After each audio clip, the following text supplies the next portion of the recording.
ফাতেমা রে,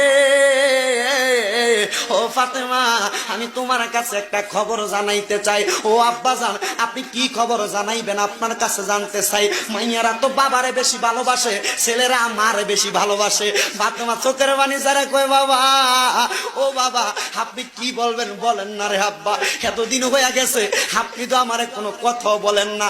অসুস্থ অবস্থায় আপনি আপনার হুজরা মুবারকের মধ্যে শুয়ে থাকেন। আমার দয়াল নবী কয়, রে জগৎবাসী, আমি যখন অসুস্থ অবস্থায় আমার হুজরা মুবারকের মধ্যে শুয়েছিলাম, আমার আল্লাহর নবী বলেছেন, মা বাইনা বাইতি ওয়া মিম্বারি রওজাতুম মির রিয়াদিল জান্নাহ। নবীর রওজা থেকে নবীর ঘর পর্যন্ত এটা জান্নাতের একটা টুকরা। এই জান্নাতের নাম হলো রিয়াদুল জান্নাহ। আমার দয়াল নবী কয়, এই উম্মতের দলেরা, আমি নামাজ যখন পড়তো মদিনার ভিতরে মানুষেরা, আমি আমার ঘর মুবারকের মধ্যে শুয়েছিলাম। শুয়ে থাকা অবস্থায় আমি জানালার পর্দাটা সরাইয়া দেখি আমার আবু বকর ইমামতি করে রে।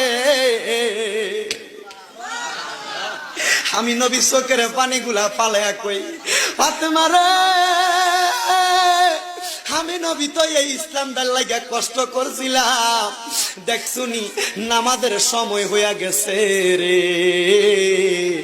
আমার মুসল্লিরা আমি নবীর অপেক্ষা না কইরা সময় চলে যায়, তারা নামাজ পড়তাছে। আমার দয়াল নবী আল্লাহর দরবারে হাত তুলা কয়, মাবুদ রে, ও দয়াল আল্লাহ, কিয়ামতের আগ পর্যন্ত আমার উম্মতেরা যদি এমন ভাবে নামাজ পড়ে রে, আমার উম্মত রে, তুমি আল্লাহ জান্নাত ছাড়া জাহান্নাম দিও না। আজান আমার গভীর মনোযোগ দিবেন।